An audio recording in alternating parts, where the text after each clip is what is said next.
આકાશવાણી અમદાવાદ, વડોદરા, રાજકોટ, ભુજ બધા કેન્દ્રમાંથી મને કોમેડી ન્યૂઝ માટેનો ઇન્ટરવ્યૂ માટે ફોન આવેલો છે. તો બને ત્યાં સુધી બધા વિડીયો ઉતારવાની કોશિશ કરજો.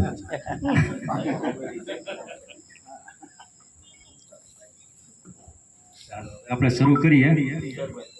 આકાશવાણી અમદાવાદ, વડોદરા, રાજકોટ, ભુજ અને મહુવાનું શ્રીરામ ઓપન કેન્દ્ર છે.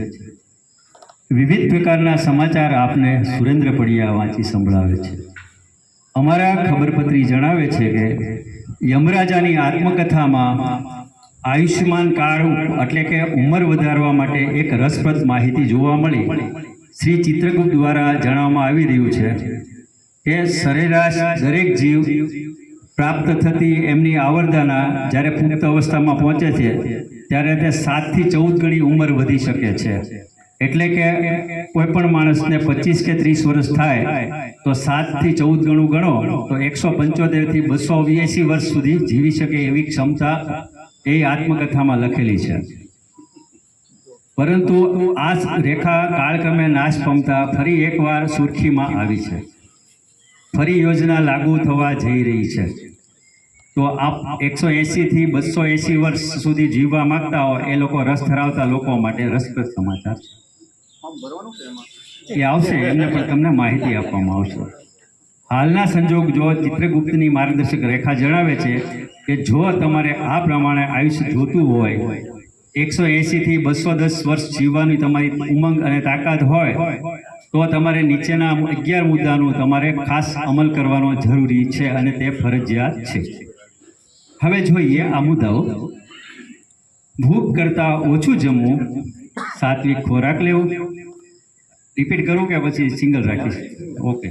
ચાલવા જવું, મનને શાંત અને નિર્વ્યસની રાખવાનું, અક્રોધ, લોભમુક્ત રાખવું, હાસ્યપ્રિય ઉત્સાહી જીવન પદ્ધતિ રાખવી, સેવાભાવ, દાન, તપ અને જપ કરવા, ગીતાનું દૈનિક પઠન કરવું, યોગા તથા એક્સરસાઇઝ કરતા રહેવું, નિવૃત્તિમાં પ્રવૃત્તિ રાખવી જેમ આપણે રાખીએ છીએ, સવારે વહેલા ઉઠવું, ઈશ્વર પર સમર્પણ ભાવ, સાક્ષી ભાવ કેળવવો, ઈચ્છા ભય ક્રોધથી મુક્ત રહેવું. આ યોજનાનો દરેકે લાભ લેવા ચિત્રગુપ્તના સર્ક્યુલરમાં જણાવવામાં આવ્યું છે અને આયુષ્યમાં વધારો મેળવવો. હવે જોઈએ શ્રીરામ ઓપન ખાતેની વિવિધ સેવાથી પ્રસન્ન થયેલા ચિત્રગુપ્તના ચોપડે આયુષ્ય કાર્ડમાં જંગી વધારો થવામાં આવ્યો છે, જેથી આપણા દરેક સભ્યોના આયુષ્યમાં વધારો ચિત્રગુપ્તના ચોપડે જોવા મળેલો છે.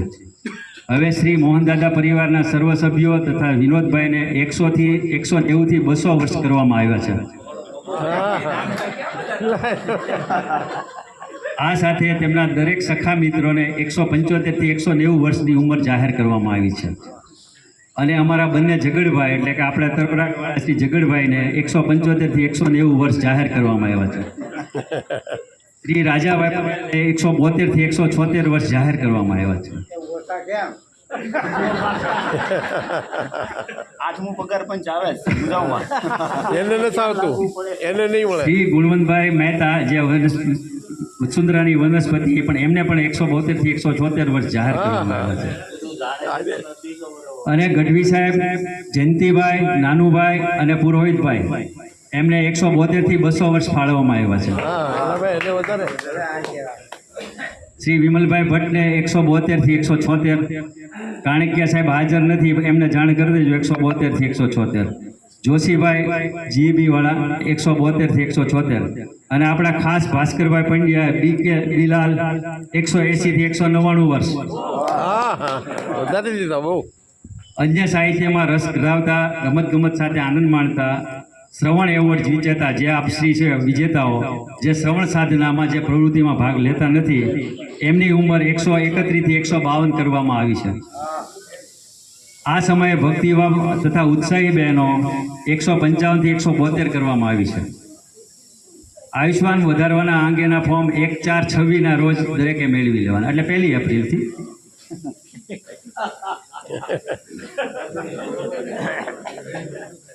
હવે જોઈએ શહેર સમાચાર. બપોરના સમયે સ્કૂટર લીચાતા એક બેનને છીક આવતા સ્કૂટર સ્લીપ થઈ ગયું હતું અને રોડ પર બેઠેલી ગાય પર પડતા તેમને બેનને ચમત્કારિક રીતે જાનહાનિ થઈ નહોતી. પરંતુ જે ગાય બંને ગાયો બેઠેલી હતી તેમને ગંભીર ઈજા થતાં પશુ દવાખાનામાં ઇમરજન્સી દાખલ કરી સારવાર હેઠળ રાખવામાં આવી હતી. હાલો હવે યોગ શો હાલમાં યોગ દિવસ દરમિયાન જે જોવા મળ્યો એવો નવો એક યોગ જોવા મળેલ છે, જેમાં બહેનોના એક પગ લચક જોવા મળ્યો કે કોઈ પણ એક પગે લચકતા હોય એવો યોગ જોવા મળે છે. અને જે યોગ સાદી ભાષામાં એક પગે લંગડાવવાનો અદ્ભુત પ્રયોગ સર્વ બહેનોમાં લોકપ્રિય થવા જઈ રહ્યો છે. જે સહાનુભૂતિ અને વાર્તાલાપ માટે ખાસ ઉપયોગી યોગ ભવિષ્યમાં ખૂબ જ પ્રચલિત જોવા મળશે. આ સાથે શાંતિથી બેસી શકાય, કોઈને સળી ન કરી શકાય અને જે થાય તે થવા દેવું, તેવો નવો યોગ માર્કેટમાં આવી ગયો છે. તેનું નામ છે સખણાસન અને એક મૂંગાસન એનું બીજું નામ છે. હવામાન, હવે જોઈએ આપણે હવામાન સમાચાર. વાદળોએ એક માસનું સામટું વરસી જતા વાદળા એકાદ સપ્તાહ રજાના મૂડમાં જોવા મળશે. નાના વાદળાઓ ધીમી ધારે વરસશે અને પોતાનું કામ કરશે. બતિયા જીવડાનું જોર રહેશે. જે અંબાલાલ ભાઈના પટેલના ભાઈ ઉદાલાલની યાદી જણાવે છે. ધન્યવાદ.